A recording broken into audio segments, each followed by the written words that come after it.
This video is sponsored by Surfshark VPN. Protect you and your online activity with just the click of a button. The other day, I was at a coffee shop with a friend. Each of us were there just getting our work done. My friend was accompanied by a client who was on a video call with him. This client was a game developer with a tech-related question.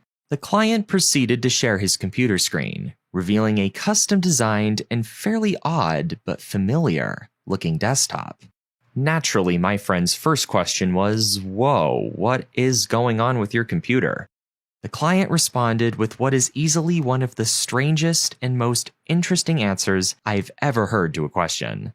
"Oh, I am running Windows XP." This freelancing game developer, professional mind you, gets his work done using an over 20-year-old operating system.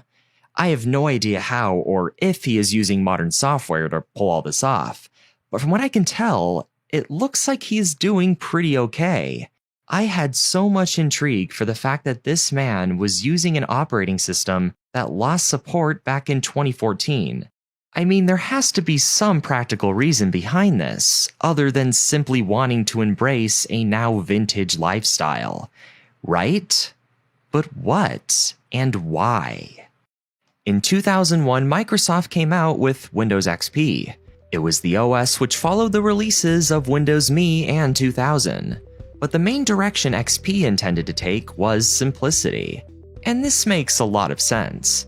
Microsoft struck gold with Windows 95 6 years prior, and we're now very much on the mindset of, if it ain't broke, don't fix it. Windows didn't need some game-changing layout overhauls. It needed to be more secure, fresher, and easier to use. Although it was primarily meant to be a more nuts-and-bolts update of Windows, it introduced a new UI and a ton of under-the-hood changes. Because of this, Windows XP had a warm, welcoming energy. Actually, a little too welcoming for some people. A lot of people initially criticized XP for its, at the time, unconventional, toy-like appearance, calling it a Fisher-Price OS. But regardless, this didn't stop people from upgrading their machines to it, and reviews were not only overwhelmingly positive, but Windows XP, in many respects, would prove to be, in the long term, one of Microsoft's most successful and beloved products in history. As it turns out, what the client at the coffee shop was doing wasn't actually all that unusual. In 2014, it was estimated that over 1 billion copies of Windows XP had been sold since its launch. Despite support having already ended in 2015, Windows XP was still the OS of choice for over 150 million users. The United States military even still runs Windows XP, and so do, statistically, about 1 out of every 100 computers. What exactly is going on? Microsoft has already come out with at least 4 more mainstream operating systems since then, yet millions of people, business, and even the strongest military in the world continue to use it. Not only that, Windows XP has seemed to develop a cult following of people who consider it to be the greatest operating system of all time. Even some bold enough to claim that it's still better than Windows 7 and 10. But why Windows XP in particular? Why does it seem to stand out so much among all other operating systems? Does this old, clunky, outdated software really have this charm to it that just ties people in and makes them too stubborn for change? Actually, yes. And today we are going to talk about what exactly made Windows XP not only so great for its time, but why it continues to be very active among PC circles even now.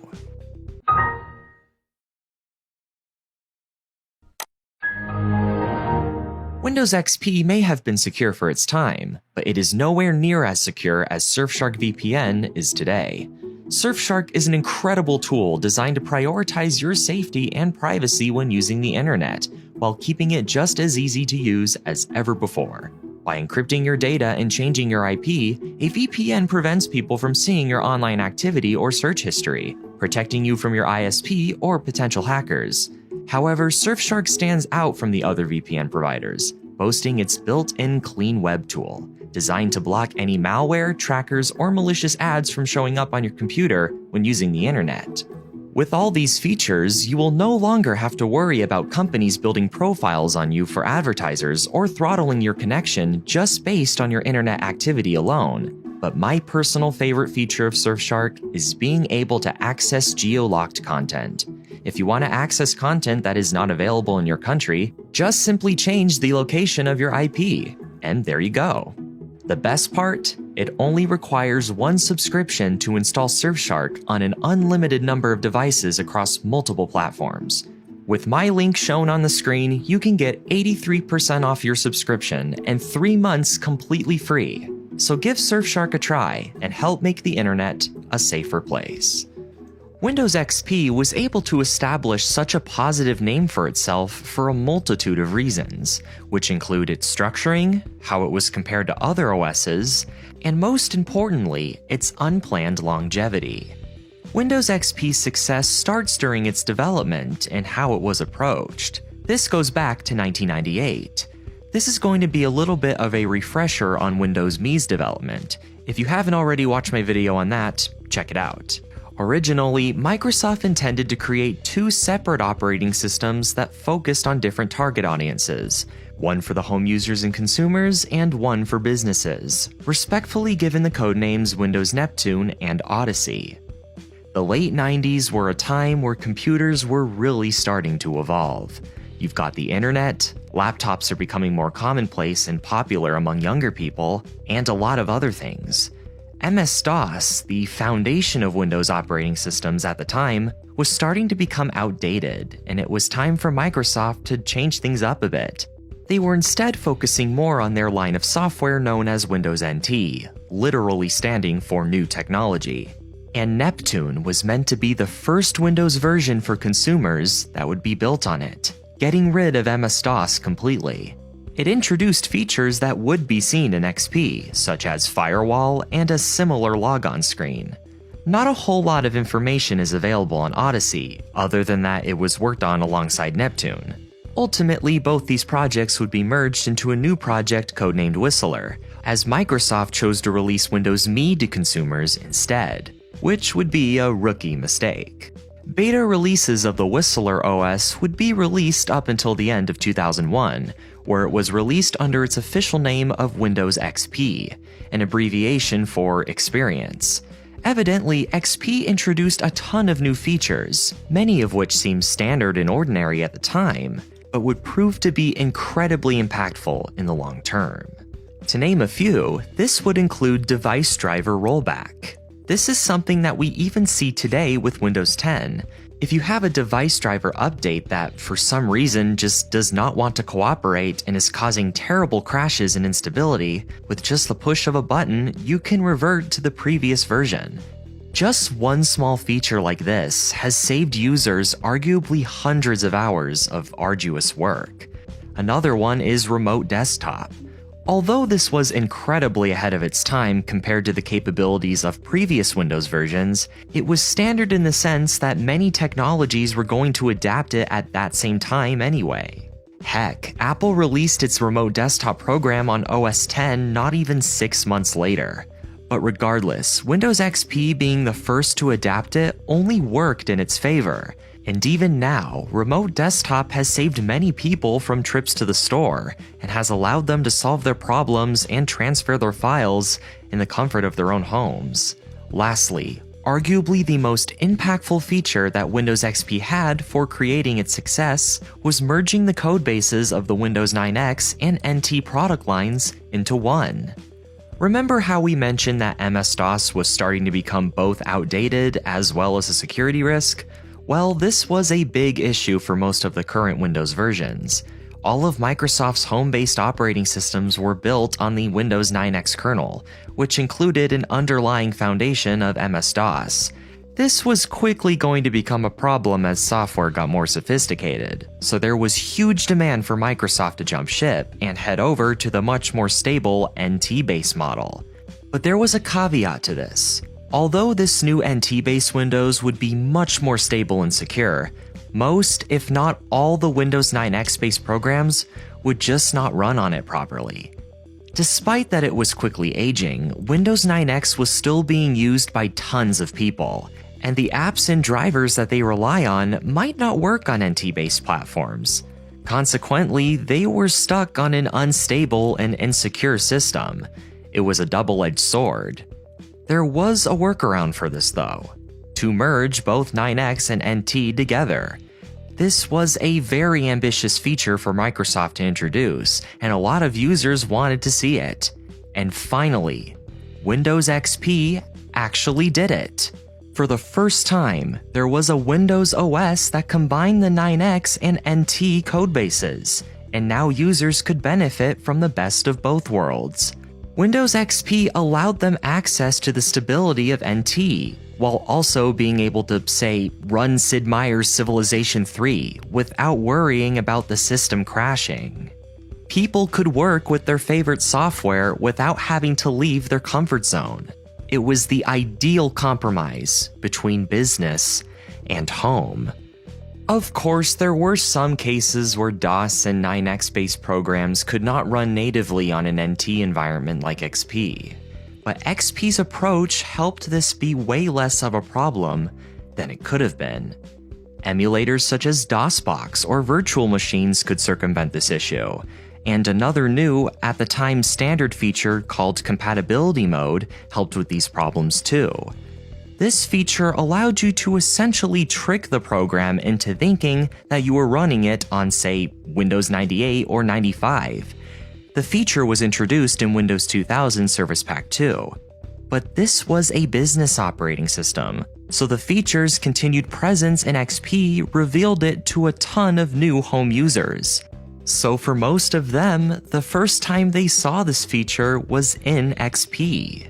Again, another feature that would prove to be revolutionary over time. It wasn't perfect, but it helped things tremendously. To sum it all up, people liked XP at the time because these features, which ended up being executed very well, gave it, for the most part, a great first impression. On top of this, how Windows XP was distributed helped a lot as well. Because NT was new, it was also a bit expensive. Windows 2000's retail price was about $320, much more than the standard price of 9X Windows at the time. Rather than putting XP at this price range, a full purchase of Windows XP was about $20 cheaper, and those upgrading to Windows XP from 98 or 95 would save more money than those who upgraded to 2000 upon its initial release. Windows XP was offering a cheaper starting price while also providing more. As a result, all of these decisions attracted a lot of people to Windows XP, and gave these users and businesses the opportunity to make a pretty big upgrade at quite an affordable price. Over the next couple of years, people using XP were quite pleased with their upgrade, and at this point, it did just about everything that they wanted it to. The release of Service Pack 2 had just about the least number of bugs of any other Windows release, and arguably made it one of the most stable operating systems at the time. During all of this, Microsoft was now developing and hyping up what would soon become Windows Vista, and ironically, this would actually solidify XP's positive reputation even further. Windows XP would find itself being compared to other operating systems, so in some ways, it wasn't that Windows XP was that good, but that the other operating systems were that bad, at least at the time. Right before XP, you had Windows Me, which had a terrible reputation upon release. For those that did the upgrade from Me to XP, it felt like a total breath of fresh air to get such a step up in stability. Then after XP, you have the failure of Windows Vista. A lot of consumers were unhappy with its problems and decided to just stick with XP because it wasn't doing any of the damage that might show up with upgrading. Luckily, by the time Windows 7 arrived in 2009, many people actually were convinced to switch, and Windows XP's market share would decline rather quickly. But this didn't convince everyone. Some people saw Windows 7 as just a remarketed version of Vista, and were skeptical.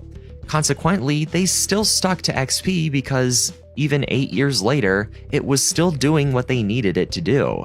In some cases, Windows XP was being compared to other operating systems rather unfairly, and this was apparent with the release of Windows 8 in 2012. For a lot of reasons, Windows 8 was a disaster. So of course, people didn't want to upgrade, and as you'd expect, the now much smaller group of XP users just stuck to their guns. It might seem unreasonable to compare Windows XP and Windows 8, and that's because it is. These OSs came out over a decade apart, and both systems supported different computer needs and whatnot. But users didn't care, because even a whole year after XP lost support, it still had more users than Windows 8. Some other operating systems, like Mac OS X, were actually catching up in the game rather quickly, especially with the release of OS X Snow Leopard in 2009.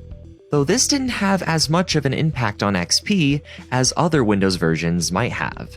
That's because not all, but a lot of Windows users were just too comfortable in the Microsoft environment and weren't planning on buying a new Apple computer, so they didn't pay any regard to whatever Mac was doing. It was comparing apples and oranges. Ultimately, Microsoft's series of misfortunes would actually benefit XP and contribute to its most important factor: longevity. This was the biggest component in making Windows XP so successful. Because the majority of their newly released Windows versions were not very well received, Microsoft was basically stuck continuing XP support. People were now using a 10-year-old operating system, and they were okay with it. Windows XP had become an old friend, and receiving a decade's worth of updates made it incredibly reliable. The OS was given such a long period to resonate with people, as well as the opportunity to introduce itself to another generation. For a huge range of ages, Windows XP was something that was just nostalgic for each person in its own way. And including the other reasons we just covered, a lot of them just didn't want to change. At this point in time, XP was sort of aging like a fine wine, and for two main reasons: its use of hardware and software. Because Windows XP was now so old but still relatively mainstream, it had something a lot of OSs didn't: high capability, low demand. By, say, 2012 standards, Windows XP's hardware requirements were now very low, and anybody with just average hardware, as long as it still supported it, could run it with incredible performance. This was a great option for people who didn't really have a whole lot of money to get powerful hardware, but still wanted to get things done without problem. In addition, because XP was still supported by Microsoft, this meant that a lot of third-party software still supported it as well. Let me remind you, an operating system from 2001 was still getting support from programs made in the 2010s. In other words, a lot of people using XP in 2011-2012 were having a pretty good time. They could run about 10 to 12 years worth of software, including some 9X-based programs, with virtually no compatibility issues, and without needing expensive hardware. And for those reasons, Windows XP was still the way to go. So we've talked about what made Windows XP so great at the time, but what about now?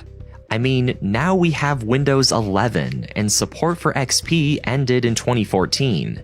It's outdated in every way, shape, or form, and now completely vulnerable to security problems. Yet it continues to be used and remains to be the favorite of many people. Why? With everything we've just gone over, the answer is quite simple. It's the same reason as it was back in the early 2010s: cost and compatibility. Just on a smaller scale. A lot of users might not have the money to upgrade their systems at all.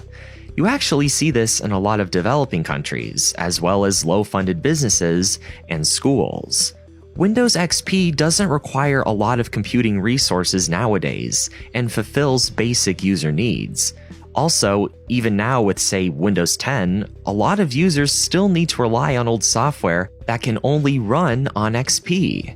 Well, they could just run the program through compatibility mode. Problem solved. But as we mentioned earlier, this didn't always work. Compatibility mode did improve things significantly, but it wasn't perfect. So there are some cases where the actual OS needs to be running. Well, they could use a new Windows version and just run XP through a virtual machine. But that can be costly, and even free alternatives like VirtualBox would still require, for businesses for example, the cost of user training. On top of that, virtual machines don't fix hardware incompatibilities. These users might also have hardware like printers and scanners that also only work on XP, and that equipment would first have to work on the new version of Windows before working on the virtual machine. It all becomes convoluted, and these users are actually willing to risk the lack of security because of this. While Windows XP may not be supported by Microsoft anymore, one of the only exceptions is the military, and it's for this exact reason. An overwhelming amount of critical government software actually cannot run on new operating systems. With the reasons we've mentioned, upgrading these computers is way too risky. Unless you want to put a giant crater in the earth. The easier route is to just pay Microsoft huge amounts of money to continue security updates. And lastly, another reason people still use Windows XP that might seem a bit superficial is simply because they like it. They just like how it looks. It's simple, it's nostalgic. For a lot of people, including myself, growing up in the early 2000s was a pretty magical time. And what was a huge component of early 2000s culture because of longevity? Well, Windows XP. It's their favorite operating system because it reminds them of a nicer, simpler time.